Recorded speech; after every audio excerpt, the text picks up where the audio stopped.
Well, we are not back officially for baseball, but we are back on our other channel. So, yes. Well, I think we are looking for aggressive expansion, and we want to make a show more often, less length, maybe. Be selective on the topic. 100%. We have to get into a rhythm. I think we have, like you said, unlimited potential here. And I think sometimes we plan too many things in each episode. And, like we might find in the future that we want to just do the baseball podcast every day, but just talk about one thing and then be out and done. We don't know yet. The sky's the limit. A lot of trending topics that we follow on a daily basis, like we're already missing out with Witcher 4, and we're going to revisit some of this stuff probably. And I think there's an interesting conversation to be had there. At least we were having some in the car. If we can translate some of that to this, then there's potential there. We're just putting content out there and our opinions. If you look at it just that way, there's no time period on this. I played the game. It's fresh in my head. You know the game, like a lot of it, major points and beats. The books. A lot of the lore. I do. I will have to, if I want to do a deep dive into it, I will have to revisit some of the books. I don't think I'm looking for that level of expertise with just a one-off episode. If we were to do a bigger breakdown, but I think it's just more about the series from the books and the series from the game, like coming together to become a bigger character in the future, if you will. We'll just have to wait and see. We do. And it's also the CD Projekt Red take on the story, because there is no books, there is no lore when it comes to furthering the story from the books or from the previous games. Is whatever the CD Projekt Red decides to have. Yeah, that's one of the things that's most intriguing, is that they have their own future to plot. There's nothing there to adapt anymore. So I'm just trying to put a bow on this, they are supposed to also be remaking The Witcher 1 and 2, I think, to kind of exist in this universe. And it'll be really interesting to see, I guess, how they retcon anything from those games to sort of make everything in The Witcher 3 make sense, but also The Witcher 4 and everything that comes after it. Because not only are they making The Witcher 4, but they're making a new trilogy with Ciri. Plus, they're sort of remaking some of the old trilogy. So I don't know if that was part of Sapkowski's visit and trying to put together the best story. That's the one thing I will say. Their storytelling is amazing. Just watching it again and seeing it again, it's amazing. One thing I noticed with the author, he is very good at telling a story from a character perspective. He develops the character very deeply. I'm reading his other book, and it's very intricate. It's very deep dive. It's not a surface stuff. So if he's the part of the next trilogy for Ciri, I wouldn't be surprised if there's a lot of depth into her story. Yeah, I feel like they definitely need to push her into something new, something that hasn't been seen in the series before. Yeah, she's a Witcher, but obviously we also know that she's so much more than that. So, all right, well, welcome back. We are here. It is 2025. It's been a while since we updated this particular podcast, and you know what? It's no sweat off of our backs, really. We are moving right along into 2025, and we're just full steam ahead.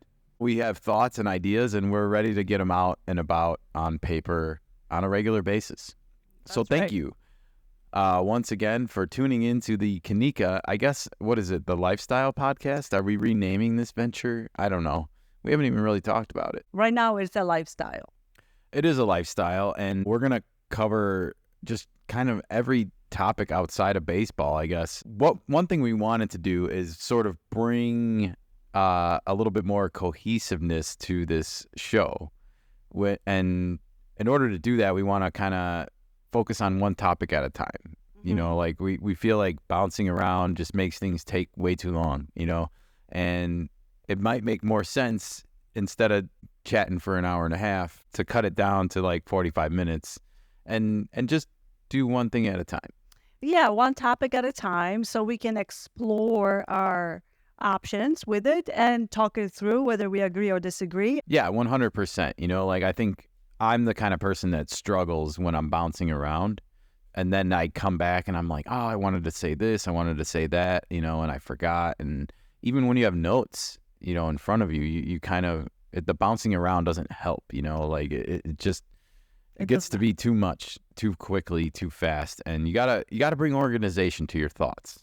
So we will re-welcome you back to this new version of the KeNikka Lifestyle Podcast, and we are going to be, you know, focusing on gaming, shows, series, and, you know, health and lifestyle, nutrition, and anything else that comes our way in life, nature. Can we do some book reviews? Absolutely. All right. The librarian is in the house, everybody. Nikka, why don't you give everyone a shout out really quick? Welcome to the 2025 edition, first podcast of this year for KeNikka Media in general, not just the lifestyle, for every single thing. This is our first knock on the door. It is. And as we just said, going to focus on one thing at a time. And what got us out of bed this morning, Nikka? What topic are we focusing on today as we kick off this podcast? Well, we got sucked in yesterday to this new show that Netflix is tipping their toes in, and it's called WWE Raw. Am I getting it right? You are. Something like that. 100%. We did check that out last night, and that's what got us up in the morning. We did. We checked out Raw on Netflix. It made its worldwide debut, I guess you can say, live. For us, it was around 5 o'clock on the West Coast, but 8 o'clock Eastern time, as per usual. As I was a kid growing up, as a teenager, you know, Raw was on at 7 o'clock in Chicago, and the time has not changed all these years later, 25, 20, whatever. I don't know how long Raw has been on Monday nights, but a few things. I grew up watching wrestling a little bit here and there. I had two distinct eras I remember. You know, one was like the late 80s through the early 90s, and then once again in the late 90s through the early 2000s. So there was probably a 5-year gap there of missing between the early 90s and the late 90s. And then a really, really long gap, I guess you can say, from somewhere in the early to mid 2000s. I was out completely, and I don't think I watched anything except for last year when we watched WrestleMania. Was that last year? It was. Okay. Yeah. We watched it on Peacock because we had a Peacock subscription. Okay, that's right. That was my intro into this world of wrestling. So I think one thing that was interesting is we started seeing this start trending yesterday on X, formerly known as Twitter, as people like to say nowadays. What is with that trend, by the way? Can we just call it X and get on with our lives? Like, this hanging on to the past is not what 2025 should be about. Okay, it will change with time. Yeah, I get it. I think people like to say tweets still, and like he tweeted this or he tweeted that, and it doesn't make sense to say he X'd that. I don't know if that's what the whole thing is about. Whatever. All right. Well, we got sucked into checking out this Raw on Netflix because we like Netflix. We tend to want to see them succeed. They're kind of like the ultimate disruptor in all of this industry. And I still think we're living in a time where the entertainment industry is figuring out how to change from like the old days when they made a ton of money renting movies at Blockbuster to people, and now, you know, because they don't make that much money with streaming. And there's a whole big reason why for that we're not going to get into right now. But at the end of the day, I still think they're trying to figure out what they want to do. And Netflix is kind of more setting the trends, if you will. Even dipping their toe recently into like NFL football. We watched NFL football on Christmas Day, was it? Mm-hmm. On Netflix, 2 games. And we were kind of happy that we were able to do that. So we've always complained that sports is behind the eight ball when it comes to streaming and making the games and the product available for people, especially at a reasonable price. Everything is like, can potentially cost hundreds to almost $1,000 now for some sports to get them all the games and access to all the games. And it's borderline ridiculous. So when companies like Netflix have marquee games between top tier teams on Christmas, that's great for the sport. That's great for people. And it's great that everyone gets to take that in. So with that said, Netflix is now getting their eye into the World Wrestling Entertainment, as it's called. It was WWF for me growing up, World Wrestling Federation. It is now World Wrestling Entertainment. And I was just kind of curious to see what the product was like here at this point in time, at this point in history, I guess. And I think it's fair to say that after last night, we were both pretty unimpressed with the overall product. It started great, although the intro was a little bit too long, but it was something new to put your eyeballs on. As the things went on and on, it just got less and less entertaining. It was more of background noise. It's one of those things where I feel like the product that I'm watching now is inferior to the product I watched growing up, particularly in the late 90s, early 2000s. That was when I was kind of graduating high school and, in my early college years. But I was definitely disappointed last night with the overall pacing of the whole show. Like you mentioned that it got draggy and it felt slower as it moved on. And I couldn't agree with you more. I think one of the biggest things missing from the overall presentation was just matches. And there was 4 matches in 3 hours. Think about that. Yes, it was 4 matches in 3 hours. That was the length. Yeah. And I didn't realize that it's one match and it takes a long time to finish. There's no rounds. It's just one round. And yeah, right. There was no story behind it, why they are fighting. Yes, I get the championship belt for the women.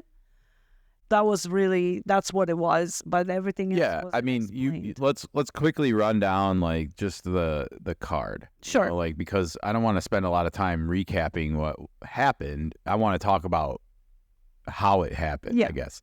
But the show kicked off with a sizzle reel of heart-tugging moments from, I guess, Raw from the past years. It was meant to pull at your heartstrings. We saw Stone Cold Steve Austin, Triple H, Shawn Michaels, all the big names, The Rock, Mankind, Mick Foley, that guy, bunch of people. I could go on and on and on, but I think those were some of the biggest in my day. And it was fun to watch, no doubt, but at the same time, it was definitely manufactured nostalgia. And I think that's a theme that we saw throughout the show, right? The 100%. First person to come out was Triple H. I thought he was pretty short and did a good job of just saying hey, welcome to the Netflix era of Raw. And Triple H, for those of that don't know, is the chairman. He is like Vince McMahon now of WWE. He is, of course, also married in real life to Vince McMahon's real daughter. So there's that. So that he's the top dog at WWE now. And I think they both are kind of co-running WWE. It stays within the family, basically. Yes. He hasn't sold the business out. It is in the family. Okay. Correct. Next up, though, we had The Rock come out. And this is where I feel like way too long. The Rock came out and just kind of babbled on the mic for 20 minutes. I get that the guy is one of the biggest stars ever to be a part of the product, but that is no excuse to just abandon all pacing and all excitement from your broadcast. This was a monumental misstep in terms of keeping my attention. I was just bored out of my mind after a few minutes. And I remember looking at my watch. It was 6:20 when he finished doing his if you smell what The Rock is cooking line with the eyebrow and all that goes with it. That was it. Yeah, it was all about the nostalgia and the feelings. And the catchphrases, the old catchphrases that we've all heard millions of times before. It was like, it would have been fun in a 5-minute package. Yes. It didn't need to be 15 minutes here. I think you absolutely spot on, because in this current climate of things, media, especially video, moves a lot faster versus 20 years ago. And sit through this prolonged intro, it did feel outdated. It did. And once that was over, though, we finally got some wrestling. We did. We finally got a match, and we got to see. It was not The Rock, but it was a tribal match from featuring a couple of people from his neck of the woods, his wrestling family, as they call it. The Samoan peoples. Right. And we saw this match was Solo Sikoa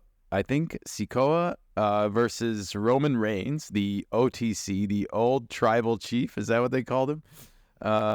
And he is managed by a guy named Paul Heyman, who goes back to like my day. He's a character in and of itself. We're not going to get into all that. Just fun to see some of these faces still around. And the first match also had tribal rules. This was, I still don't understand what tribal rules is, but they were whacking each other around with some chairs and some bamboo sticks, and that it was a lot more action in that first match, and it was the best match out of this whole show. I agree. Yeah, it was. We also got treated to something that I haven't really been a part. I don't know when this started, but they cut to commercial in the middle of a match. And I just hate this. I cannot stand when a live event has something happening in it and they're like, hey, watch an ad. Not even a picture-in-picture, by the way. It's like, well, we'll resume when we get back. It's like, what? Did they like say stop when they cut away to commercial and tell the audience like, hey, pretend like nothing happened. We're going to reset up the deck here. You know, that's a good point. What is happening during the commercial break?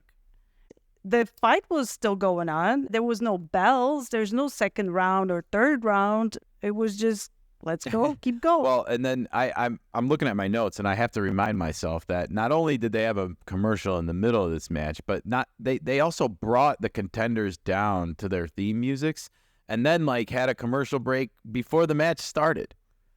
So it was like a little bit of a wham bam, 2 commercials here, oddly placed. And I did not enjoy the disruptive flow of that. And it makes the matches feel and take longer than they should. Each one of these 4 matches felt like they were like a half an hour. I'm not even joking. And they had to be, because that's like 2 hours of your 3-hour broadcast. I think they were at least half an hour. Indeed. Well, this match was pretty good, like you said, as far as like the theatrics and the tables and some of the fun slams, I guess. The stunts were good. Yeah. You know, like they did a good job selling them most of the time. There was one really bad, like stairs that got thrown at somebody and they put their hands up. You could totally see it on the camera angle, like he was covered, and then he like pretended like he got hit in the head, and it's like, come on, man, we just saw the bad angle. But one thing that the show didn't have is storylines or taunting. Yeah, we're going to get into that in a minute. I want to get through the rest of this recap. Sure. But Roman Reigns did win this match, the tribal warfare match, the tribal rules. And The Rock came out at the end and bestowed this necklace on him that they were like wrestling for. So OTC is once again new TC, I guess. New tribal chief is the new is the old. Old tribal chief is made new again, and Roman Reigns, congratulations, you are the tribal champ. And they are our actual family, so this isn't like made up stuff. They are actually there are real bloodlines involved here. Yeah. And I believe Solo Sikoa, I looked this up, is a child of Rikishi, and he has 3 children, and they're apparently all signed to WWE contracts. And this all goes back to, I think, The Rock's grandfather. His son Rocky Maivia was his dad married into these tribal lands, and so that's how The Rock is associated through his mother's side, I believe, or through his grandmother's side somehow. Anyways, okay. So before we got any more wrestling, we had another mic break, I guess, if we'll call it that. And we saw popular wrestler turned actor, John Cena. John Cena? I don't know. I think it's Cena. John Cena came down, and I didn't really know this at the time, but John Cena is on his farewell tour. He is taking his career into retirement mode after this year, and he announced that he is going to try and win the Royal Rumble and earn a chance to fight for the World Championship at WrestleMania. He wants to go out with a bang. So he took up the whole next segment to basically announce this to everybody, and people were eating it up, I guess, like he had a lot of interaction with the crowd as far as like a lot of support. Same with The Rock too, and I think in The Rock's defense, I think that's why it took somewhat of a long time to get through his mic segments, because they were getting interrupted a lot with chants and, like it's live TV. You can't really work around that very easily sometimes. So John Cena is 47. He was very specific yesterday that he is not going to wrestle anybody for another championship because he hasn't wrestled for 17 years or some stuff like that for a long time, basically. The Royal Rumble is a fun event where basically two guys come out and start in the ring, and then every 2 minutes, another random guy gets inserted into the match. And you get eliminated if you go over the top rope and land with both feet on the ground. That's when you when you get eliminated. You have to go over the top rope, and you have to, your feet have to hit the ground. So I've seen so much weird shit over the years where guys get flipped over the top rope and they're hanging on and their feet never touch the ground and they get back in and So he could get rolled out the ring on the bottom and your feet touch the ground, you still in it? Yeah, you're still in. You can crawl back in and go back in. And then and I've seen some shady shit over the years in the Royal Rumble with of course it's scripted and none of this is real, by the way, but well, they will sit out in the corner and hide and try and wait it out. It's like a poker game in a sense. It's not necessarily about who the best wrestler is at all, but more of the strategy. Okay. So we had that John Cena announcement, and that was fun. At least the crowd was eating it up. But after that, we got treated to one of my favorite actual matches of the night, which was the women's championship match. Between Liv Morgan, the reigning women's champion, and her challenger, Rhea Ripley. Am I saying it right? Do you remember? I think it's Rhea. I think it was Rhea. Rhea Ripley. And this was just a fun match to watch. We once again had a commercial break in the middle of it. I think all the matches did. But this was a good match, and Rhea Ripley, she won the championship. We saw the title change hands, and I was not really surprised about this because I just felt like we were going to see something happen on this big Netflix debut for WWE. Yeah, they needed something big. This was going to be the big moment, and she looks like a women's champion. She has nice cut arms, definitely not scary looking, not roided up or anything. So it was a good match, and the other girl, Liv Morgan, she did a pretty good job too, I guess, in this match. She's a short one, but she was the reigning champ. She was. She had a good few punches. I remember she had that nice acrobatic move where she kind of walked from the ground up the belt buckles along the top rope and did some kind of a move. So there was some good stunt work there in the middle. Yeah. But Rhea Ripley won, and then the audience got treated to a fun little cameo here. We heard the bell go off, and we signaled that The Undertaker was in the house, and he came out on his motorcycle, drove down and around the ring, and then raised his arm with Rhea Ripley, I guess. She kind of has a gothic look to her. If you haven't seen her before, she's got dark hair. I called her a WWE Elvira a little bit, actually. She's not quite as, what should we say, curvaceous as maybe Elvira used to be portrayed. Well, she's a lot more athletic. 100%. Elvira is just more of a womanly glass-shaped. Yeah, I compare her to China maybe, and she's not China. China was a much more like, I feel like she was Robust. probably taking steroids or something back then. Potentially, But Rhea Ripley does not have that look. And I don't think anyone will anymore, because I think that stuff is kind of forbidden in WWE circles at this point. Well, she does look very athletic, and she fits with her persona in the ring. She does look like a wrestler. 100%. And I want to piggyback off of what I just said too for a second. I think that steroid thing applies across the men's line too. You just don't see like the physiques on all the wrestlers that you saw in like the 80s, 90s, 2000s a little bit. And so it does paint things in a little bit of a different light that way too. Nevertheless, we're going to talk about my biggest problem with this product at the end, because we got a couple more things to recap. We were next treated to this weird match, Jey Uso versus Drew McIntyre, the Scottish something. What did they call him? This this dude is like a beast of a man, and he's fighting this like I don't know. He this acrobatic flapjack. He didn't have any arms.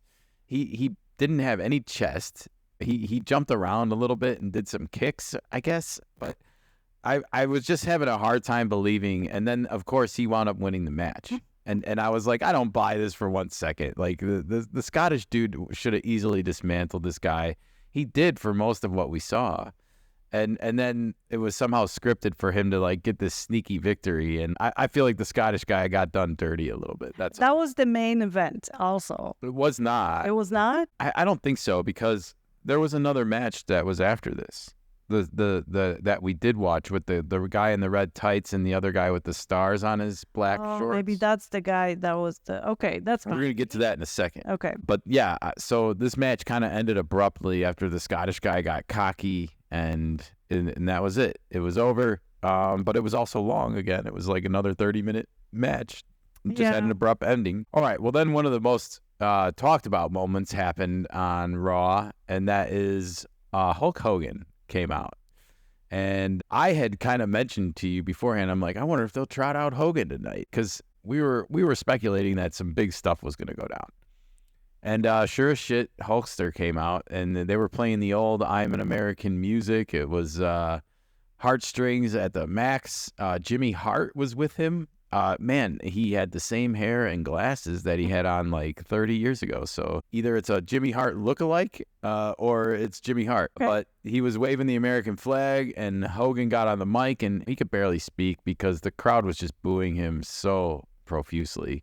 I have no idea if this was because they were in Los Angeles or if this was because he's just not liked in the WWE circles anymore. But I'd be very curious to see how he would be received in Detroit or Milwaukee. I didn't hear all this booing. It was half and half for me. There was some clapping and there was some booing, but he wasn't there for long, so... He wasn't. He was just plugging his new Real American beer. There you go. So stupid. And I just thought, what a waste of use of Hulk Hogan. Pulling on the heartstrings. Yeah. Nostalgia. I don't expect him to get in the ring or anything like dumb like that, but I just felt like they could have done something a little bit more classy with Hulk. The announcer, I think it was, what's his name? Michael Cole. Michael Cole goes back to my day, by the way. Michael Cole said, like, none of us would be here without Hulk Hogan, and he's 100% right. In the 80s, when Vince McMahon wanted to make wrestling like a bigger brand than it was, and put it on TV, he used Hulk Hogan to do that. And Hulk was the biggest in the world for a moment in time. He made Rocky III during that time. But at the end of it all, Hulk Hogan is as loved as he probably thought he would be at this point in his life. Is it because it's been so long since he wrestled, I guess?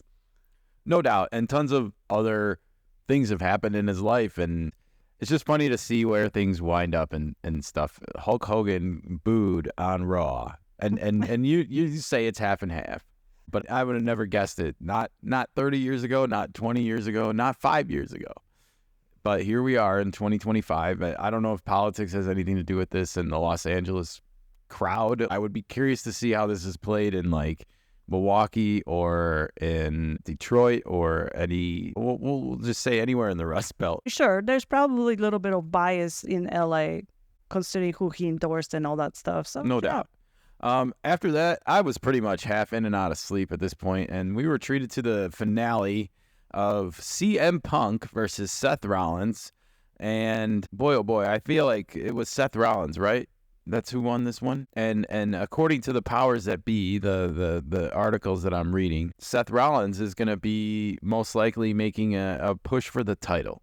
Okay. He could be on the verge of becoming a big star in WWE's future as they go forward on Netflix. And I want to say one more thing about this. This was a 3-hour live show. 3 hours and 3 minutes, I think, is what I saw this morning when I checked the runtime.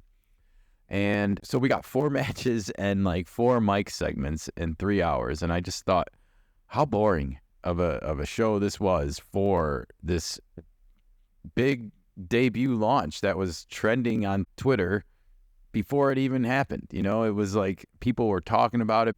So I'm disappointed in what I saw. It seems like you were pretty disappointed. Well, you don't really know wrestling like I do. I kind of gave my background about the 80s and 90s and 2000s, and you have like virtually zero exposure to it, aside from, I think, WrestleMania last year, right? You were like, Right. oh, what's this about? You are 100% correct. I have no idea what I was supposed to expect because I had no background information for it.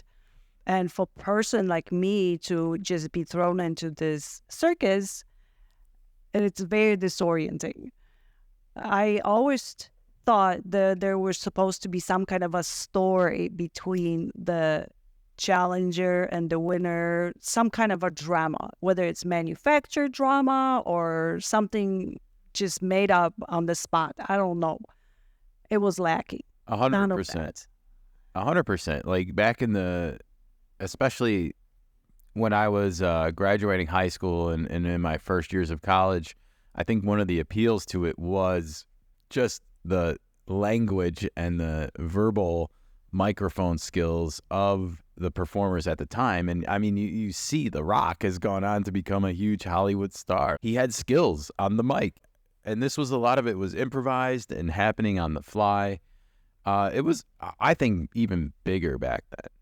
There was a little bit of interaction between these two guys and Gabriel Iglesias. Is that his name? The comedian? It was weak, you know?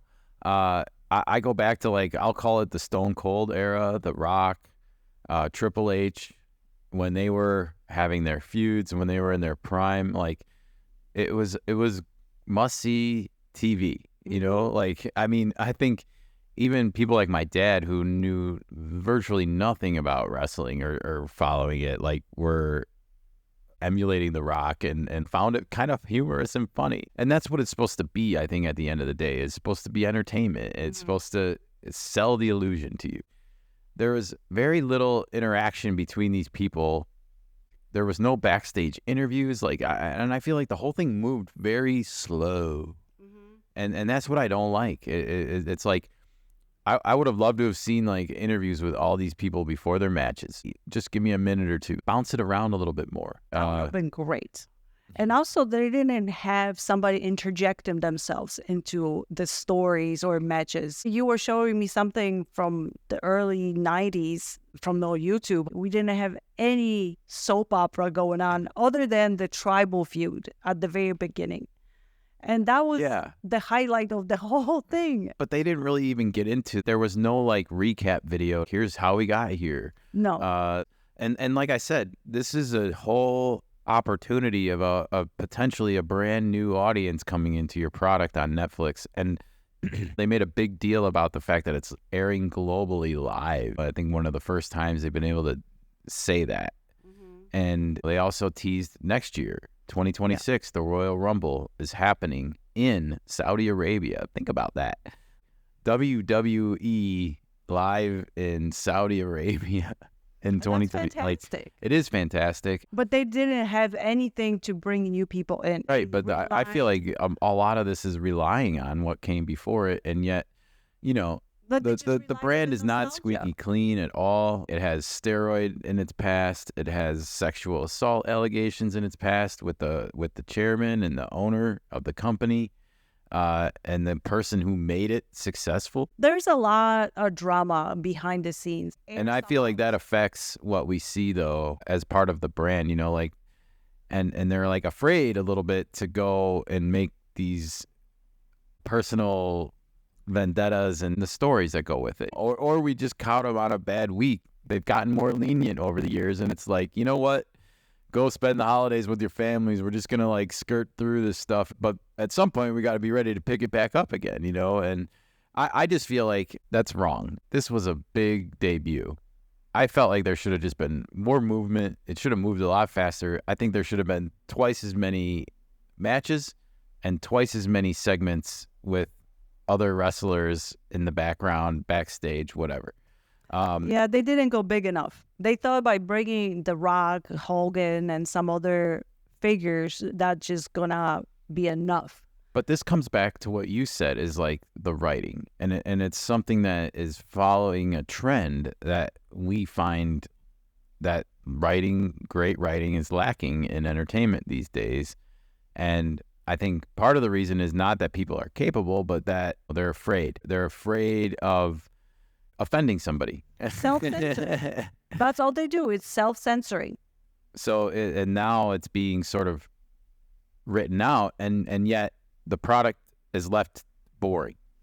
It's a trend. You cannot have anything without conflict, and focusing on the identity or the characteristics of something isn't enough. You have to have that story. You have to give us a reason to care. I guess that's what I want to say is I feel like they gave me nothing yesterday that makes me want to tune in to the next Raw or the next wrestling event.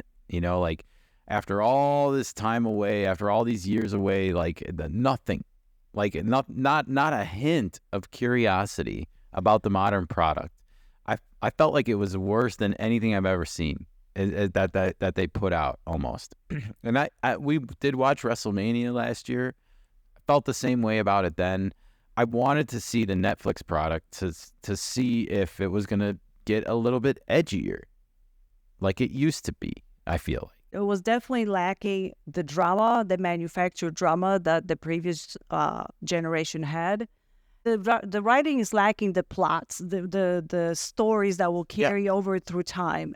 It's all about the identity and individual story at that moment. It doesn't have anything that will pull you back in the next week, that you want to come back and resolve or see more of it. The most interesting match ended with like The Rock putting the necklace on Roman Reigns. And I didn't know this or not, but according to something I read on Twitter or on the web afterwards, basically, I guess like there was a feud that existed between The Rock and Roman Reigns all the way through last year. And like all of a sudden they were just hugging and like none of it mattered. And it like caught some people off guard. And that in and of itself is bad writing. And the announcers were sort of selling it and kind of playing along with whatever was scripted to go down and whatnot. But I guess, I don't know, we saw The Rock leave before the show ended, and he was probably watching the end of it on his couch at home. It makes sense. What is he going to stick around for? His thing got resolved. They hug it out, and it's the end of the drama. So I guess I was left feeling underwhelmed with the product as a whole. You were left feeling underwhelmed with the product as a whole. Yeah. And yet, when I went on to the interwebs this morning, it seems like there's a consensus that this was one of the best episodes of Raw that's ever aired. And I just was like left scratching my head saying like, what? You know what? I think this is a good enough reason to just jump on the mics and do a podcast because yes, wrestling is fake and cheesy and dumb, but when it's done well, it can be some of the most entertaining shit to ever watch.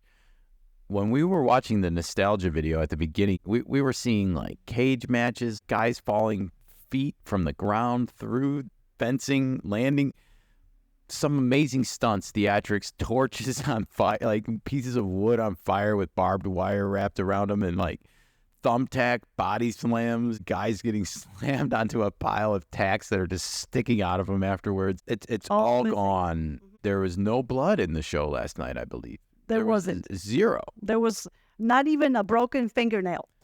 And the women's had the longest nails in there. I'm like, how are you going to fight with that? Not even a broken fingernail. Wow. So when it comes to the stunts that we saw on TV last night, I saw nothing that I'd never seen before, right? And this is supposed to be a new era of wrestling, and yet nothing. And then the mic skills Gone from, I feel like, a bygone era. There was just less interaction between the wrestlers with each other beforehand.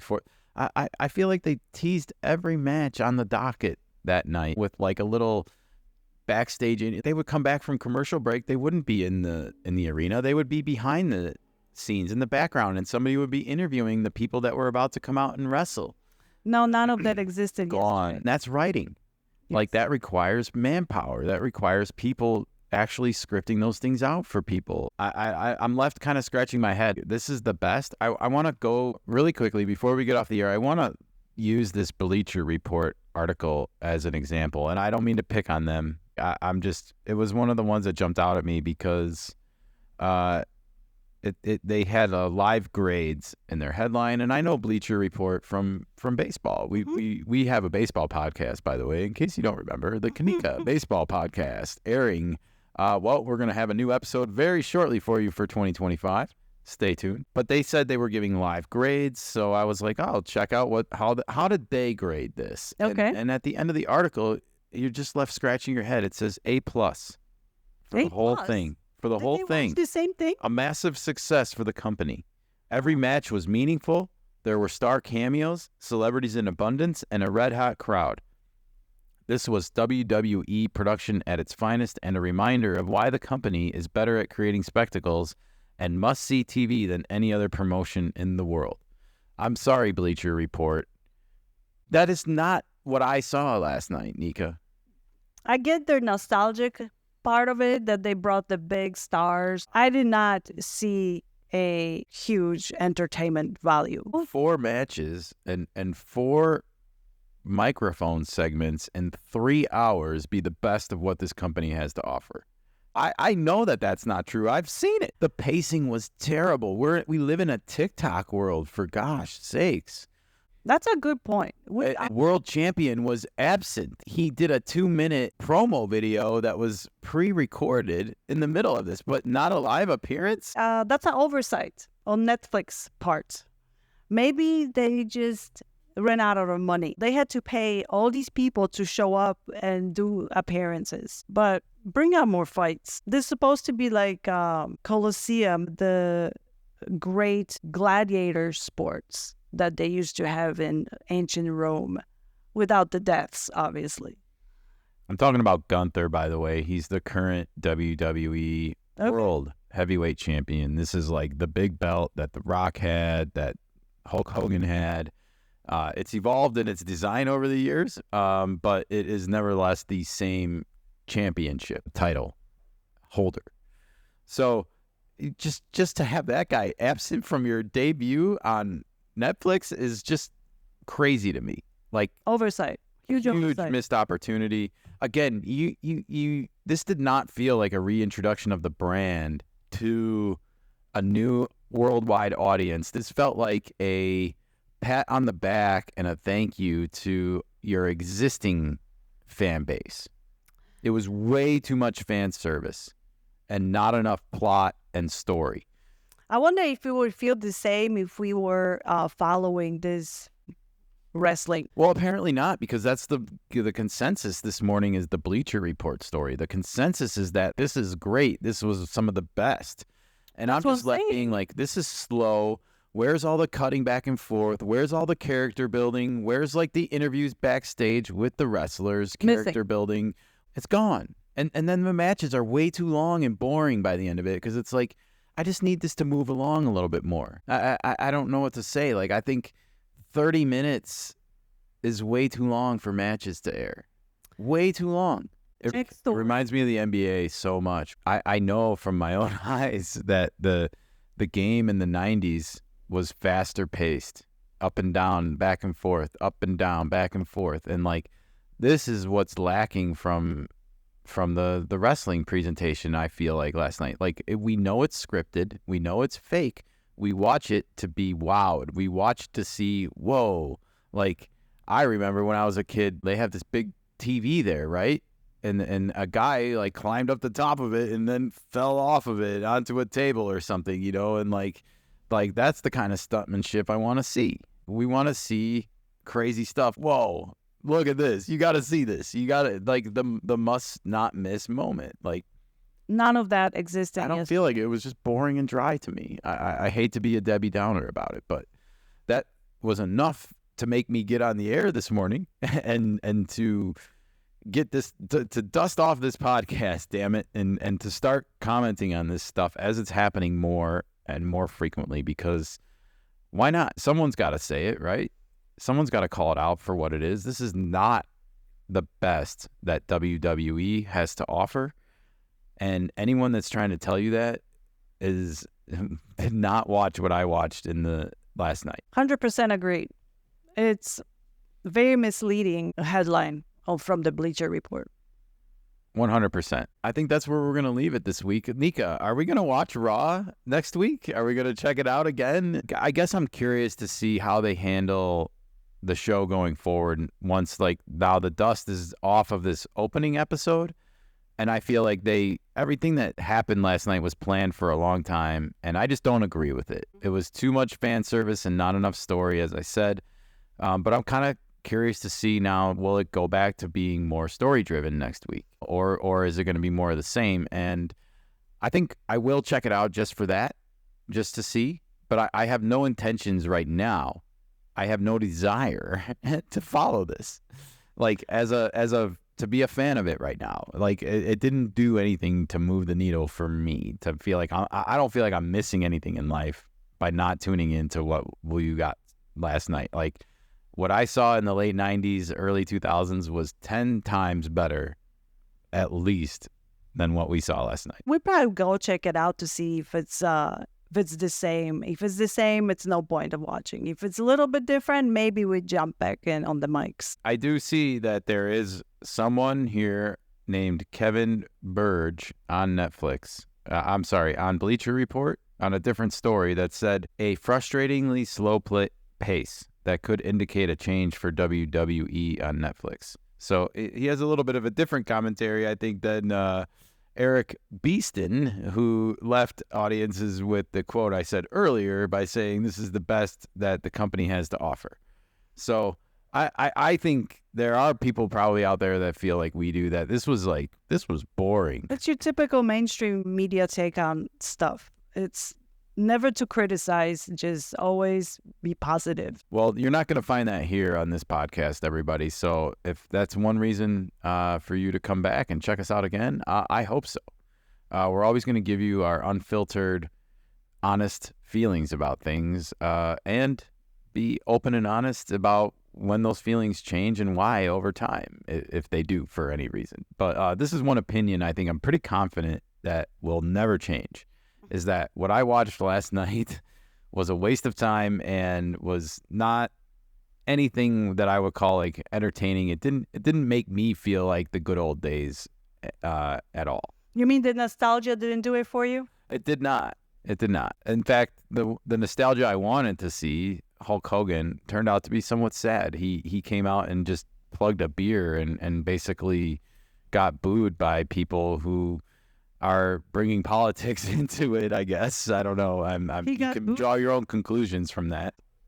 I just think it's a waste to have the biggest star ever of your brand come out and promote beer ever. How would you feel if they trotted out Ken Griffey Jr. at the All-Star game next year to promote some new Ken Griffey Jr. wine that he's hawking?